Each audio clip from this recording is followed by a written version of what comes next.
Level up. We're getting grace. See. Nice, no? We're all getting grace. Yeah.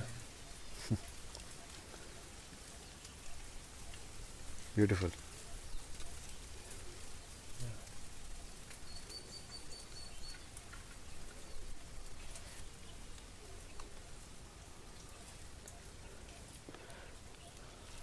Manojabam Marutatulya Vegam. Huh? Yes, yes. You rolling? Yes, rolling.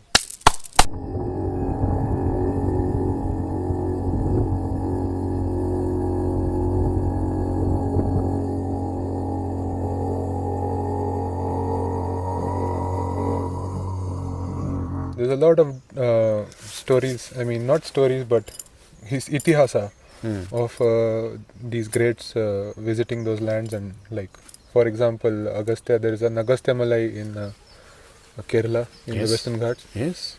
And also Brahmagiri. Yeah, Brahmagiri is also there. Yes. So a lot of divine places like with their energy there. Yeah. So going to these places can also help practitioner. The magnetic field is different in these places. Yeah. They're built on spots that are high in magnetism. Yeah. Like recently I went to Agasthyeshwara. What a place, man. You just stand there, you're like, wow, what is this good feeling? So I just did a Sashtang Namaskar facing Agasthyeshwara. I was there for 10 minutes, man. I just drunk in the magnetism of that place and I came. Wow. People don't know what to do. They go to the temple, go around the temple, sit down there and walk out for some time while thinking of something else all the time. Like you don't even know how to use those temples. Being Sanatanis, you should know how to use a temple for increasing your energy. Okay. I have a question about Sashtang Namaskar. I've seen in some of the sculptures they have shown the man to be in full Sashtang, and the women to be in like Chaturanga or maybe Sashtang only, but like this. Yes, that's right. Yeah. Because you don't want to expose the womb to that energy. Okay. Okay. Because the womb is also a highly magnetic electric field. Okay. You don't want it to get fully in line with that. So you're keeping it a little bit away. Okay. Yes. You're not making contact with it. That's all. Okay. Because the energy in women's womb is like the moon. It keeps changing. It waxes and it wanes. So it's its own cycle and it's to be respected as its own cycle, and you don't want to let that to touch the temple, which the temple usually has a daily cycle. It coordinates with the men's cycles. There are few temples that follow female cycles, like Kamakya. Oh. So all these standards of going to temple and the behavior and the mannerisms of how it should be done has a very deep-rooted understanding of the human body and nature and how it is connected. Energy, not human body. Energy. Yes, energy. You watch energy. You have subtle perception. Then you can come up with these ideas. Otherwise, why can't a woman lie down? Yeah. She can. Yeah. They're asked not to, and it's also considered disrespectful for her to lie down. Being an embodiment of Shakti, she's putting her womb on the floor. Yeah. That's how much you should value your womb. Yeah. It's high. It's equal to God. You're not making the status like that. Yeah. Women are carrying Shakti within themselves. It's an honor given to women, but now it's become like, yeah, what is this nonsense? I will put myself on the floor. Okay, die. No, you have to understand that you just said no to a lot of honor right now of your own womb without knowing what is what. There's nothing as stupid, there's nothing as dangerous as half knowledge, they say. Feeling that you know without knowing is called half knowledge. Okay. So when you do that thing, no, you just lose a lot of energy. You'll become earthworm again. Wow. Human body, but mind is earthworm. Well, this is a great insight. Thanks for taking us into those parts, which is like, first of all, nobody knows. I mean, I haven't heard. Maybe some people know. Maybe know better. Of course. But that whole experience is something that we can have when we are doing this here, sitting with Guruji in this forest, and it's a great experience overall for me to sit here and learn this, and like this practice has gotten us some really great results in nature, in learning these, especially the podcast, the philosophy and the understanding of this practice, rather than just doing it for the sake of doing it and like not actually knowing anything. So Yeah, man. so this is great. Surrender to God is there. People know. Surrender to God, surrender to Guru, surrender to our Surrender ancestors. to God is very difficult because we don't know what is God. Yeah. What to surrender at? What is the powers of God? Almighty, all powerful. Then, which one? What? How? I can't get a. That's called Nirguna Brahman. We do not surrender to Nirguna Brahman because there's nothing to surrender to. There's no guna. He's not even pleased with your surrender. Because you don't know nothing. You cannot perceive the Nirguna Brahman. It's very foolish to go and surrender to Nirguna Brahman. Choose a Saguna Brahman, a God with form. Then you surrender. That's when you really understand what is. You'll start accumulating the stories from our Itihasa and start connecting to that Itihasa. There'll be some meaning to your life. Connecting to Nirguna Brahman, what meaning can be there? It's very difficult. Okay. So it's very difficult to be surrendered because you don't know the power only. Everything. You've been told that it's everything, all powerful. Now what? How do you visualize everything? Whatever I do. Then you've already put God within the box of what you know. Yeah, I mean. You don't know, and it's very hard, and it's like I can't concentrate on this God because this God is ephemeral, formless. But that's not the problem with Hanuman. You can think about Hanuman. You can think about the brave things he's done, jumping around in Lanka. You can think about what he did through the yugas, various stories. You can think about his difficult times as well. And you see that his bhava has been like a hero all through. Veera bhava all through, relaxed. Being a brahmachari, his shrungara also is too much. You know, he's got curly hair and he's very beautiful and his skin is like gold. Kanchan varan. Golden color he is. Wow. Yes. No. So he's very attractive as well, Hanuman. It's not some ugly monkey. Yeah. It's a beautiful monkey. Yeah. So even to make a sculpture of Hanuman, you need that training as to where is the beauty of Hanuman. You know, I've sculpted so many images of Hanuman when I was studying sculpture. Oh yeah, we hear a lot of siddhas. Like one of the siddhas was Ramdas, who Swami Ramdas of Sayadris and also Karnataka. Yeah, of course. So he had built a lot Shivaji's of Guru, sculptures. no? Yeah, Shivaji's. Shivaji's spiritual mentor. Shivaji's Guru. Yes. What about So Swami Ramdas? He had built a lot of temples of Hanuman in those, and there are. Yes. I've seen somebody sent me photos of it along the steps. There are various temples which he made. Yeah. So I mean, how like have they come in contact with him, and that's how they are seeing him and learning? Samat Ramdas himself was like Hanuman. Yeah. His form only was like Hanuman. Yeah. Because he had surrendered fully to Hanuman. Yeah. That's what I'm saying. And he was also Gadadhari. He taught a lot of martial arts also to Shivaji. Yeah. Secret stuff. Yeah. About how to kill the enemy mercilessly. Yeah. And send fear into their spine. Yeah. He did a lot of that, man. Yeah. The Marathas are coming, everyone used to like piss. They don't want this fight. Even the Rajputs don't want to fight with Marathas. That's all infused with divine power that all this happened. Well, in Rajasthan it was slowly getting weaker. The connection to the divine started getting weaker. And there was collaboration with the Mughals by the Rajputs.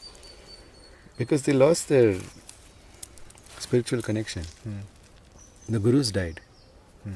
or they got killed. I don't know what happened. Corruption starts then. If corruption sets in, it means this land doesn't have a guru. Okay. Helor kelor illa, they say in Kannada. That means there's nobody to tell you what's right and what's wrong. Then corruption will happen. No? Somewhere as a child, you have to go to Gurukulam and you have to learn the values of what is right and wrong. Such a person will be a good king. He has to go to Gurukulam. Gurukulam's closed. The kings are educating their children, not sending to gurus. So there's no spiritual education. It's all about land, loot, wealth. There's no divine reason to run this kingdom anymore. Kingdom is not run on a divine reason. Our kingdom even now is not run on a divine reason. No, we can't talk about it only. It's called secular. So now, it doesn't have power, that's why. You need to hook up any large social activity with the power of the divine. And we mastered it. Saguna Brahman, you ask India, go from Lakshadweep all the way till Himachal or even higher, Kashmir, wherever you want to go. We worship Saguna Brahman. That's what irritated those who worship Nirguna Brahman. Both the Muslim invaders and the Christian invaders. That irritated them so much. So then they said, no, this is wrong teaching. This is the teachings of Satan, Shaitan teachings. Yeah. So we have to shut these people down. We don't appreciate being called Shaitan. Level O, level O. We're getting grace, see. Nice, no? We're all getting grace. Yeah. Beautiful.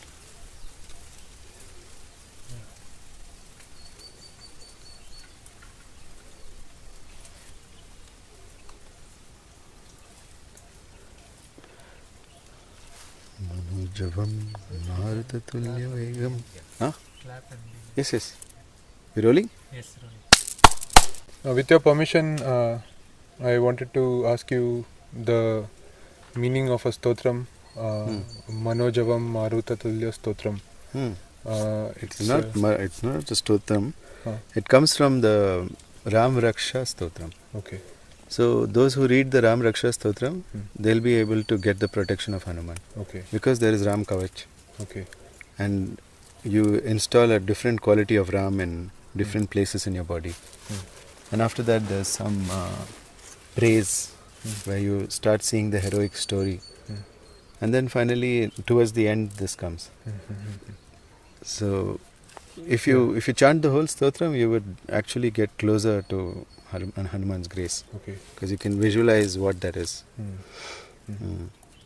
So Manojavam Maruta Tulya Vegam, Jitendriyam, Buddhimatam, Varishtam, Vatatmajam, Vanara Yutha Mukhyam, Shri Ramadutam, Sharanam Prapadye. Correct.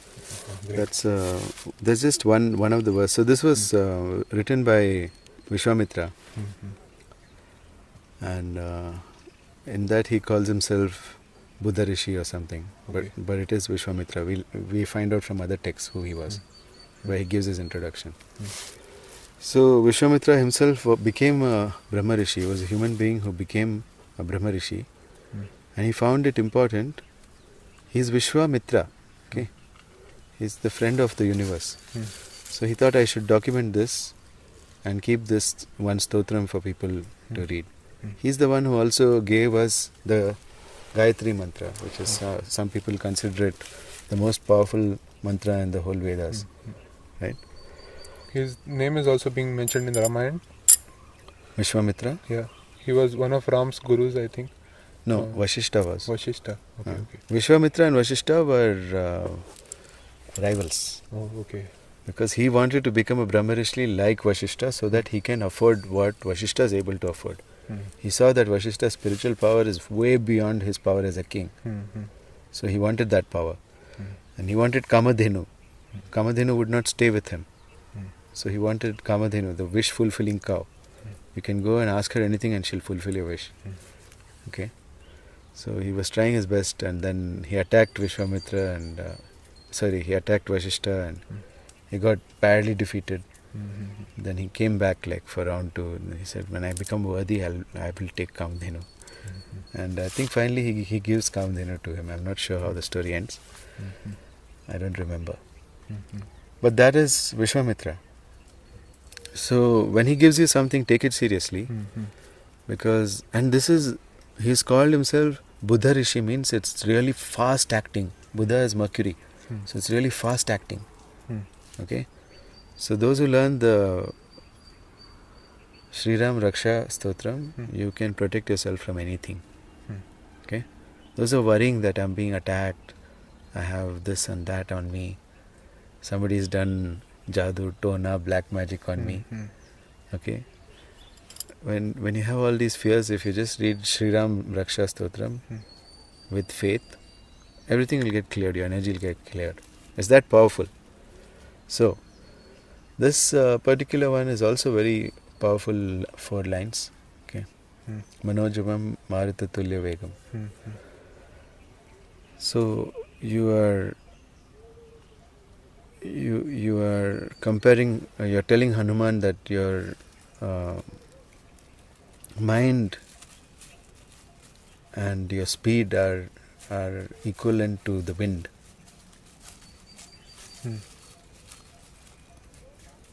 So Hanuman's tejas is that big, like it's like it can fill your mind. And when you do this, you have to see Hanuman's tejas. You have to really visualize his tejas. Which means if Hanuman is standing there, then there would be a ball of energy like a tornado going around him. And it's not like a hurtful tornado, it's something like which gives you pushti as well. It's a nourishing energy wind that comes from Hanuman. Manojavam Marutatulya Vegam. And you should feel that wind blowing through you. Wuzz. Okay? Jitendriyam. And from here you have to pray to Indra. When you say Jitendriyam, it means the one who won over Indra. Okay. Okay? And Indra is also the senses. So you have to pray to Indra and ask Indra to stay in harmony with you. So you take Indra into your body. Because Indra is in your body, as the eyes, as the ears. Okay? And you take the Indra who has surrendered to Hanuman into your body. Because he is Jitendra. Okay, so now your senses will come under your control. You'll start making sense. You'll start looking for sense. You will want your senses to connect things together and to build new things. And your subtle senses will open. And all sorts of things will happen when you say Jitendriyam. Buddhi Matam Varishtam. Buddhi Matam Varishtam. Okay, so now you have already invited your senses. Varishtam means the best of all. Okay, Hanuman's Buddhi and Mati, his intelligence, is comparable to nobody. It's above everybody's. It's beyond compare. Okay, Varishtam, the best of the best. So you're asking for that energy. You're asking for Hanuman to come as that, to bless you. Anyways, wind is starting to blow through you. Yeah. So you let that wind keep blowing, golden wind blowing through you. Visualize it when you say this. Buddhi will also increase as you visualize. Your brain will start to glow in golden light. Then? Vatatmajam Vanara Yuta Mukhyam. The sole son of Vayu. All the Vata in your body will become Shant as if it has found its son. Like suddenly when Vayu sees his son Hanuman, the sole son, that too, he's very attached to him. Right? He sees him, he just calms down. He dropped out of the world just because Hanuman got attacked. He cares too much for Hanuman. So When you say Vatatmajam, all the Vata in your body will calm down.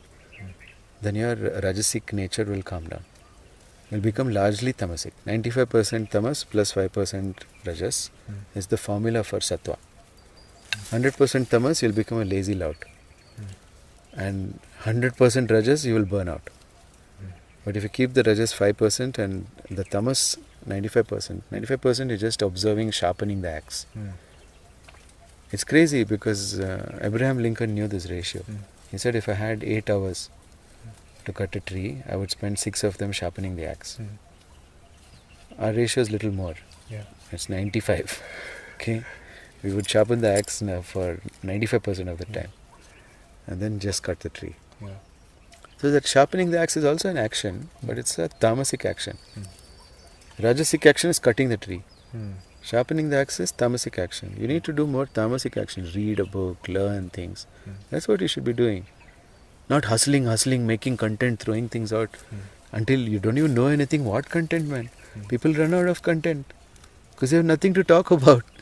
And they keep like rehashing each other's content.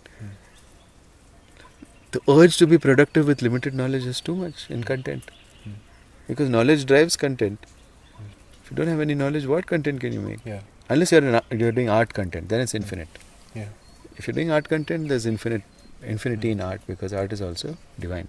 It is a spiritual practice. So in any material practice, you'll run out of content at some point. So that's why you need a spiritual practice. And if you can have infinite amount of content over there. Okay. So we're trying to tap into that infinity. When the Vayus calm down, we're just watching and we're absorbing now. Instead of throwing out, we're absorbing. Otherwise, we want to vomit out what we have to say. Instead, we're observing and listening what others are saying. This is tamasic. So tamasic is not a bad thing. It's a bad thing if it's all the time. You know? So you need to jump out of that inaction, suddenly act fat with your knowledge, come back here, back in learning mode. 95% is sharpening the axe. Sharpening the mind is learning. Acting with the mind is just 5%. Bam, bam, bam. Hit the right root causes and finish it, whatever it is. If somebody is attacking you, you should know what is the root cause of him attacking me and finish that. He can't attack you anymore. No? So simple. It'll drop it. Like but you were teaching about it in the coaching of the group. About surrendering, how do you make the enemy you take the the energy out of it, take the vayu out of him. You make all his vayus tamasic, what he'll fight? Or he's only doing tamasic actions. He's also learning more about you. I keep showing you in the podcast now, hold my hand and then why you're letting go. That's such an underrated thing to do. Just stop there and learn and wow. Real learning is not only underrated, persecuted. Because the hustle culture wants you to be hustling always. How much you'll hustle, man? Learn. Just shut up and learn something deeply. Already thinking, how can I become Hanuman Gada instructor? When he's joining my class. I'm like, calm the down, man. This is not learned overnight. This is very deep things. Things will change in your life. You'll shift, you'll change. Who you are will change. Your form will change. You will know when you're ready to teach. I've been telling them to do Would I appoint you to teach if you look like a slob and you have a really bad figure and you can't even hold your energy? And no, how much you had to work to become an instructor? A lot. And and had to go through a lot of learning, a huge learning curve before I can even start something like this. So that itself is, when I look back at it, I didn't look at it like that. When I look back at it, I just thought of, I'm getting to learn something which nobody's teaching me and society is never going to teach me.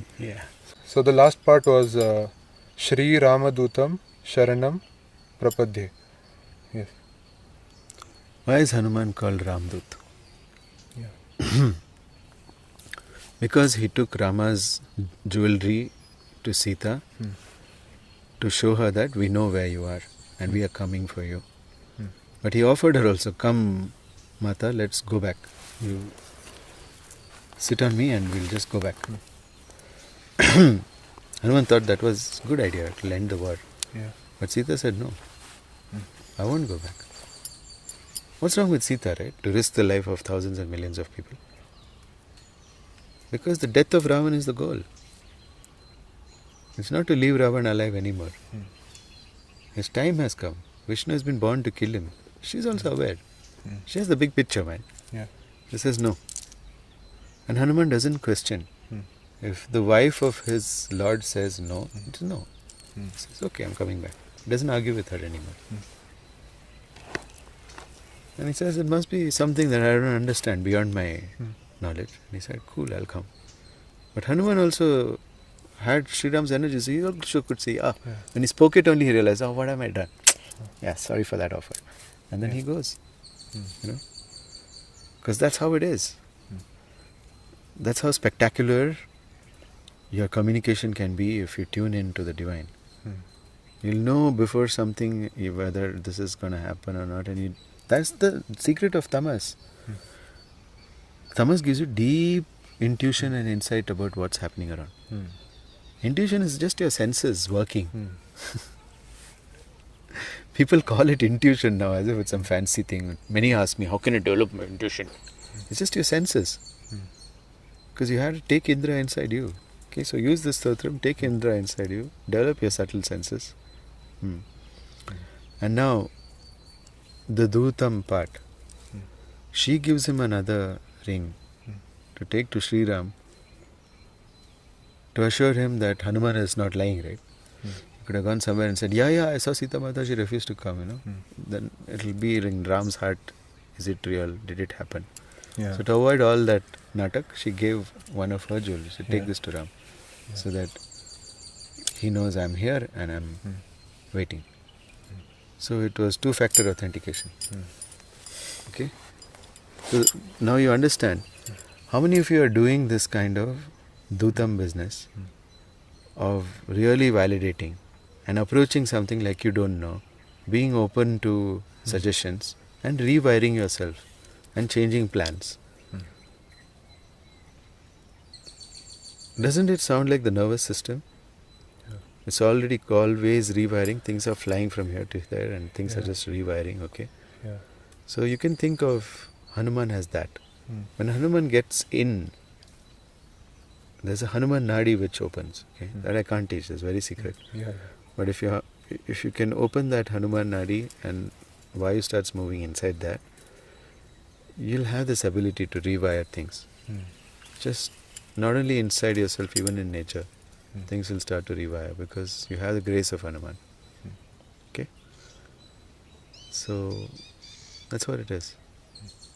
And you'll be able to communicate and you can know when the energy is shifting somewhere. And then you just relax.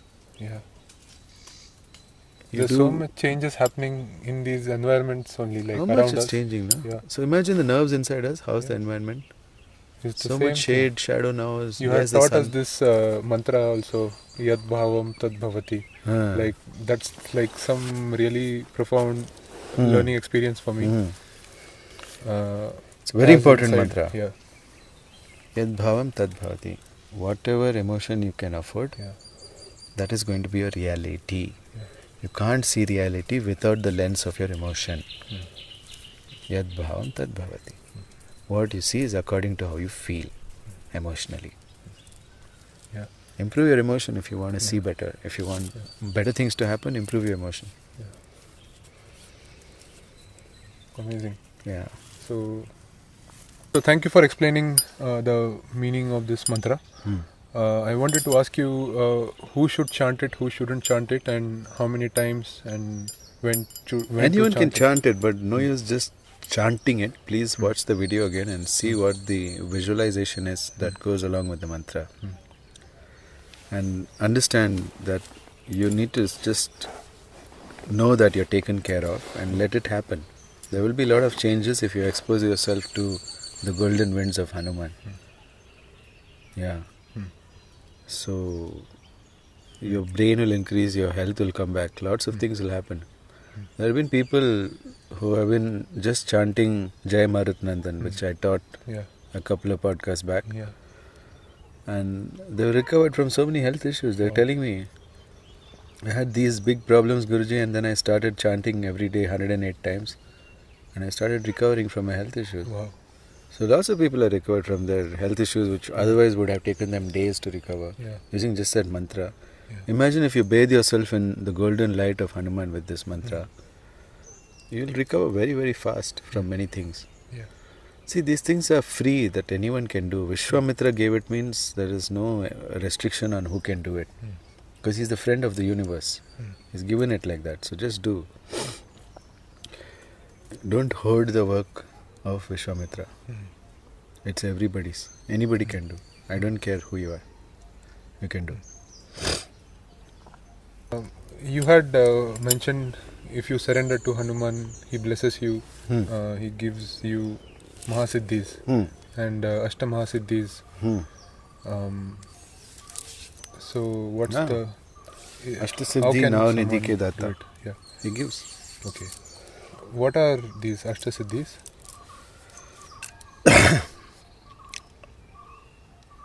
Anima, Lagima, Garima, Mahima, Ishitva, Vashitva, Prakamya. Okay. These are the 8 siddhis. Okay. And Anima is the ability to become small as an atom. That means, Hanuman could shrink to the size of an atom if he wanted. And then he would travel somewhere else by just copying his information and he would reach somewhere else. Anima Siddhi allows you the power to teleport. Move from one place in Shakti to another place in Shakti by recreating inside the womb yourself somewhere else. That's Anima Siddhi. Lagima Siddhi is the ability to fly. So that's it in today's episode. We will be continuing with the Astamahasiddhis in the next week's episode. If you found this video useful, if you found the mantra, the Manojavam Marutitulya Vegam mantra useful, then share it. Share it so that this knowledge reaches millions of people.